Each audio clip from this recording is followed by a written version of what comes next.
Yesterday topics క్విక్గా revise చేసుకుందాం. First దేంతో మొదలెట్టానంటే సింపుల్ కంటిన్యూస్ టెన్స్లో మొదలెట్టాను అనమాట. ప్రెజెంట్ కంటిన్యూస్ టెన్స్ అది ఏ కేసెస్ యూస్ చేస్తామంటే ప్రెజెంట్ జరుగుతున్న విషయాలు, పదే పదే చేసేవి, తరచుగా చేసేవి, టెంపరీగా ఉండే విషయాలు, ఎవరి మీద కోపం చూపించేది, నెగిటివ్, పాజిటివ్, ఇంట్రాగేటివ్, ఇవన్నీ కూడా సింపుల్ కంటిన్యూస్ టెన్స్లో యూస్ చేస్తాము. వాటి ఎగ్జాంపుల్స్ కూడా చెప్పాను కదా. అండ్ నెక్స్ట్ వచ్చేసి 5 idioms అనేవి నేను కంప్లీట్ చేస్తాను. ఫస్ట్ ఇడియం వచ్చేసి to get in the hot water దగ్గరికి వెళ్తామంటే ఏంటి, ట్రబుల్ అని అర్థము. వైట్ ఫెదర్స్ చూపిస్తామని అంటే టు ఫియర్ షో చేస్తున్నట్టు అర్థము.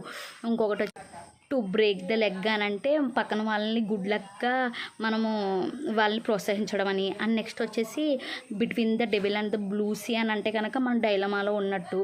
And last one is the feather in the cap అంటే ఒక మంచి అచీవ్మెంట్ సాధించినట్టు. ఈ 5 ఒక ఐడియమ్స్ కంప్లీట్ చేసుకున్నాము. అండ్ 2 మీనింగ్స్ కూడా నేర్చుకున్నాము. అబాండన్ అంటే విడిచిపెట్టడం, వదిలేయడం అనమాట. దాంతో ఎగ్జాంపుల్ కూడా సెంటెన్స్ చెప్పాను.